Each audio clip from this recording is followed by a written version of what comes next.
This video is made for adult collectors because I said so, that's why.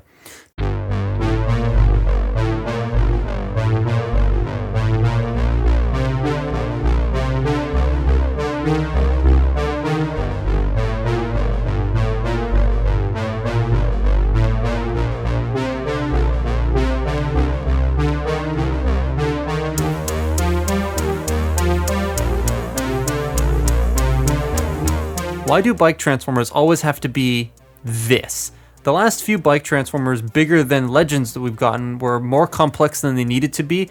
The one that springs to mind most is RC and all of her redecos. That mold just isn't fun, and you can tell it's trying to be, but it doesn't really get there. You don't have to be complex to have a good bike mode. Something simple is a lot of times the way to go. And with Oil Slick here, that's really apparent.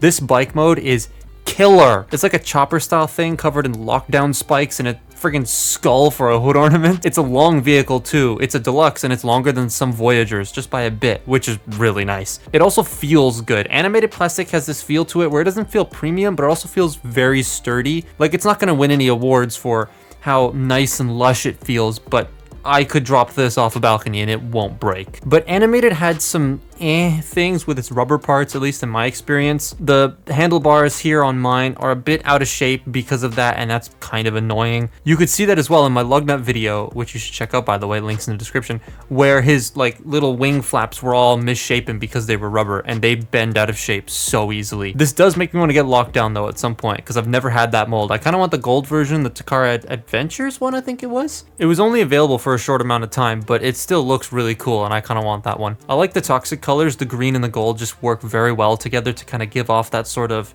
he's gonna like kill you with something chemical related. But the toxic redeco version just looks so much better, but it was canceled, unfortunately. It's a shame it was canceled. However, these stock photos exist, meaning that copies of the toys exist, and I would love to try and get my hands on one of those at some point. It also stands by itself because of the double stacked wheels, so hey, 10 out of 10. The barrels on the side are removable. One becomes a weapon and the other becomes a, well, barrel. The first one has like this little chain thing, which is cool, but the other one, you can just sort of put your weed in it, I guess. I don't know. I mean, that's pretty much it for the bike. You can fit more nimble deluxes on this thing if you want, so that's really cool. You can have someone riding it. I always love that with the bike formers, and even RC gets that right. Transformation, though, as I said, is really simple, and it achieves so much for what little stuff it moves around and what it does. Bionicle. So, as I mentioned, his transformation is very, very simple. Like, you have RC's, who's just a mess. And then the other recent bike former I can think of off the top of my head is Wreckgar, who, while he's not terrible, he's actually a pretty good toy. I still think his transformation is a little bit too complex for what it needs to be. And it's trying to be fancy because it's 86. How much more fancy can you get with 86, right? Sometimes they try to do things that just don't really work out, at least to me. This, totally simple. You'd literally just start parts forming. No, this technically isn't parts forming. These are weapons. I don't care. But you take those off the side, and actually that looks quite nice. But to start with, split the arms. Just get them out of the way. Fold the head up. If you can get in there, fold it up like so. It doesn't tab into the like back of the neck thing, which honestly I'm okay with because that way his head can look up and down, which is nice. Then you just shift this all out like that. Fold up the heels, collapse the arms. Just bring out the little, rip the arm off because you're not holding it properly. There we go. Fold out his rubber fingies. And you're pretty much done. Like, that's all it is. That's so simple. And it achieves both modes. Excuse me. It achieves both modes very well. You can't see that. There we go. Very well. It does it so well. And, oh, this looks so cool. I do wish that there was an extra little transformation hinge right here to bend the torso straight just a little bit in case you don't want that constant arcing back, because he just stands looking down, and if you want his head to look up a bit more, you can do that, but then you have this weird, like, black section that's just sort of hanging out there. But, yeah, it's transformation finished very easily. It's like trying to transform one of these. Gets done in a jiffy. I'm gonna ruin his head sculpt. His face looks like the villain from Big Hero 6 with the big flat nose. I can't unsee that. The toy, though, looks very unique for a Transformer. I will always love how the hands are in the wheels.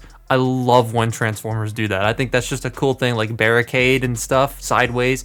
Yes. I also like how he has torso curvature and how it just comes out of nowhere and works pretty well for how slumped over he was portrayed in the show for like the 5 seconds he appeared. The shoulder with the skull does look a bit messy to me, with the hinge being a different color and just like hanging out there.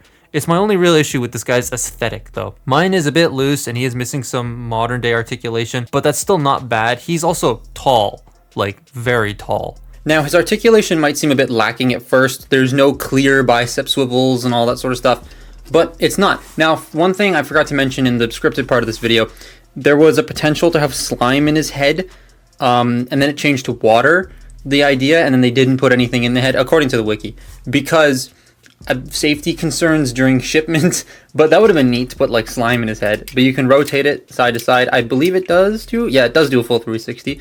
He also has light piping, but you can't use it because his entire head is encased in light piping. He can look up and down a little bit. Shoulders are weird. They can rotate. They can't do a full 360, and they cannot go back because of the way these panels, it's easier to see on this side, because of the way these panels are done. It's a bit strange. There's no bicep swivel, like I said.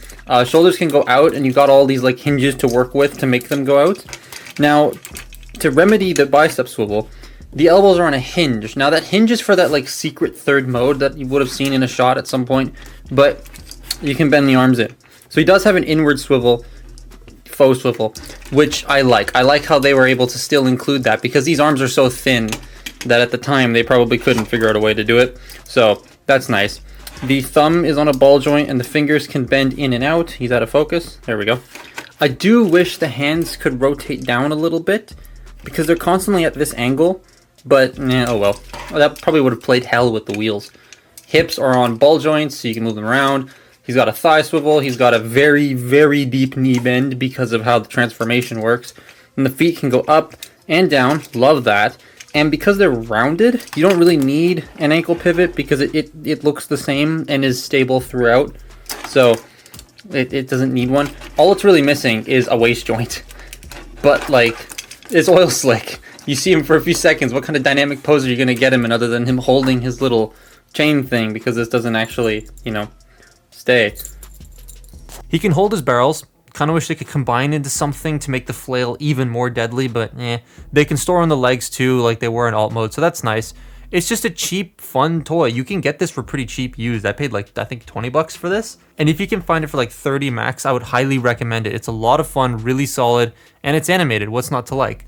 I will say, the Takara deco, to me, looks miles better. I'm not usually a huge fan of the Takara decos of animated toys because I wasn't a fan of how shiny they made everything, but there's some it just works on. And Oil Slick, I think it just works beautifully on that. Blitzwing's another one as well, where it just kind of works. So if you can find the Takara one over the Hasbro one, I would highly recommend that more, but the Hasbro one is still pretty good too. And then there's that canceled one that I want to get my hands on at some point. But that's my look at animated Oil Slick. Follow me on Twitter and Instagram, and I will see you next time. Bye-bye.